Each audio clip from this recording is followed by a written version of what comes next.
বউয়ের বুদ্ধি শুনে রাজামশাইয়ের 200 টাকা জরিমানা শুনে যান। রাজদরবারে একদিন এক জেলে একটি বড়সড় মাছ নিয়ে গেল। রাজামশাই মাছটি দেখে খুবই খুশি হলেন, কারণ মাছ তার প্রিয় খাবার ছিল। এই জন্য রাজামশাই খুশি হয়ে জেলেকে 50 টাকা দিয়ে দিলেন। সেই আমলে 10 টাকা মানে অনেক কিছু, তাহলে 50 টাকা মানে তো অনেক টাকা হবে। এদিকে পাশে বসে থাকা রানী রাজাকে ফিসফিস করে বলল, এই মাছটার দাম তুমি 50 টাকা দিয়ে দিলে, বড়জোর হলে তাকে 15 থেকে 20 টাকা দিতে। মাছ ফেরত নিয়ে টাকা ফেরত দিতে বলল। রাজামশাই বলছে, এ কি বলো রানী?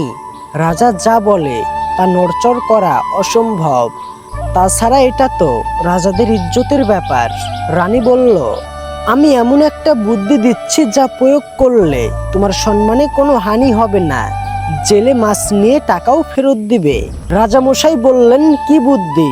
রানী বললেন, জেলেকে ডেকে বলবে তোমার মাছটি কি পুরুষ নাকি স্ত্রী। যদি জেলে বলে মাছটি পুরুষ, তাহলে তুমি বলবে আমার স্ত্রী মাছ লাগবে। আর জেলে যদি বলে মাছ স্ত্রী, তাহলে তুমি বলবে আমার পুরুষ মাছ লাগবে। অতএব জেলে তখন মাছ ফেরত নিতে বাধ্য হবে। রাজা রানীর বুদ্ধিতে খুশি হয়ে জেলেকে ডেকে জিজ্ঞাসা করলেন, তোমার মাছটা কোন জাতের, পুরুষ নাকি স্ত্রী? জেলে থতমত খেয়ে একটু ভেবেচিন্তে বললেন, আমার মাছটা হলো হিজড়া। এবার রাজদরবারে হাসির রোল পড়ে গেল। রানীও শাড়ির আঁচল দিয়ে মুখ ঢেকে হাসলেন। রাজা জেলের বিচক্ষণতা দেখে খুশি হয়ে আবারও 50 টাকা দিয়ে দিলেন। জেলে খুশি হয়ে মোট 100 টাকার পোটলা নিয়ে রাজদরবার থেকে বের হয়ে যাচ্ছে। রাজদরবারের গেটের সামনে যেতেই পোটলা থেকে 5 টাকার একটা কয়েন মাটিতে পড়ে গেল। জেলে তো তুলে চুমু খাচ্ছে, কপালে লাগাচ্ছে। এদিকে রানী তা দেখে রাগে ফসফস করছে।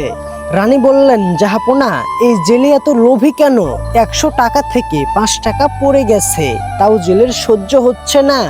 জাহাপনা, আপনি তাকে শাস্তি দেন। রাজাও ভাবলেন, তাই তো, মাত্র 5 টাকা পড়ে গেছে, গেট দিয়ে কত গরিব মানুষ যাওয়া আসা করে, তারা তুলে নিবে। রাজামশাই জেলেকে ডেকে বলল, এই লোভী জেলে, তোমার এত লোভ কেন?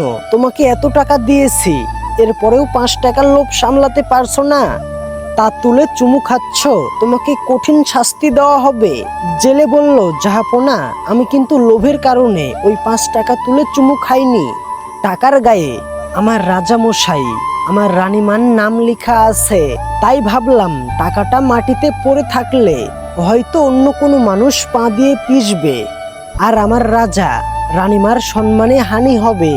তাই আমি টাকাটা তুলে চুমু খেলাম এবং কপালে ঠেকিয়ে সালাম করলাম। এবার রাজামশাই খুশি হয়ে জেলেকে আরো 100 টাকা দিয়ে দিলেন। মোট সর্বোচ্চ 200 টাকা দিয়ে জেলেকে রাজামশাই বিদায় করে দিলেন। আর রাজা ঘোষককে বললেন, তুমি সমগ্র রাজ্যে ঘোষণা করে দিবে, কেউ যেন বউয়ের বুদ্ধিতে না চলে। আর এটাও বলে দিও, বউয়ের বুদ্ধিতে চললে 50 টাকার বদলে 200 টাকা খসাতে হবে।